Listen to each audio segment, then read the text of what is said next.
Good morning! Nagluto lang ako ng crispy squid at para mas masarap, nilagyan din ito ng salted egg. Sa sobrang lutong nito, para kang kumakain ng chicharon.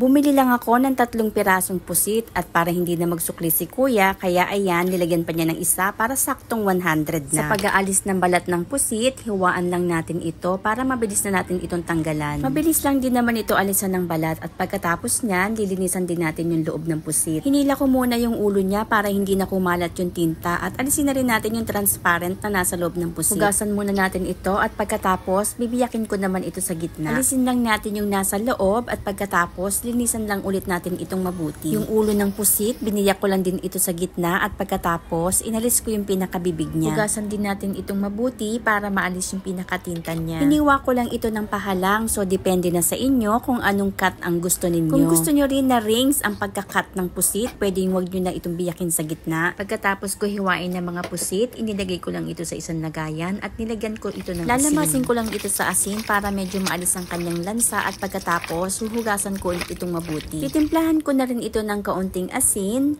pamintang durog at saka ng kalamansi para magkalasa yung pusit. At pagkatapos, iset aside ko lang muna ito. Ngayon naman nagagawa ako ng butter niya sa isang lagayan. Naglagay lang ako ng cornstarch. Naglagay rin ako ng all-purpose flour, baking powder, pamintang buo at saka ng iodized salt. Haluin lang natin ito at unti-unti ko lang din siyang lalagyan ng tubig. So malamig na tubig yung ginamit ko dito. Haluin lang natin mabuti hanggang sa makuha natin yung tamang consistency na kailangan natin. At kapag ganito na yung mixtures natin, so okay na ito, ilalagay ko muna ito sa ref. Nagbalat lang ako ng ilang pirasong bawang, so gumamit na ako ng crusher para mas pino ito. Pwede rin naman gayatin lang natin ng maliliit 2 pirasong itlog na maalat lang yung gagamitin ko dahil konti lang naman yung pusit.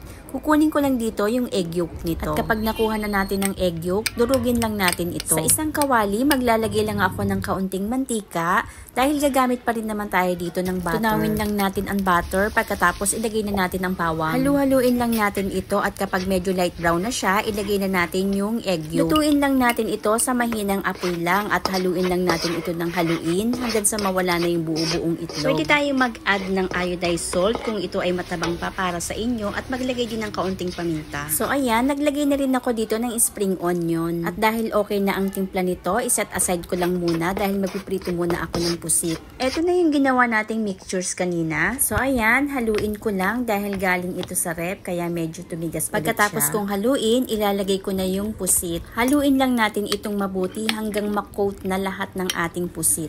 Nagpainit na rin ako ng mantika at bago ko ilagay ang pusit, hininaan ko muna ang apoy. Isa-isa lang natin itong ilagay sa kawali para hindi magdikit. At kapag medyo light brown na ang pusit natin, hanguin na natin ito dahil ipiprito pa natin ito ng isa pang beses. Pagkatapos nating maprito ang ating mga pusit, ngayon naman ipiprito ulit natin ito sa medyo malakas na apoy na. Iprito lang natin ito hanggang sa mag-brown na ang ating pusit para mas crunchy. Pagkatapos ko iprito ang lahat ng mga pusit, ngayon naman ihahalo ko na siya sa butter na may salted egg. Haluin lang ulit natin ito para ma-mix yung sauce na ginawa natin. So medyo mahina lang din yung apoy nito. So ayan, mas pinasarap lang natin ang ating pritong pusit. At dahil luto na yan, maghain na tayo. Thank you for watching. Please don't forget to subscribe.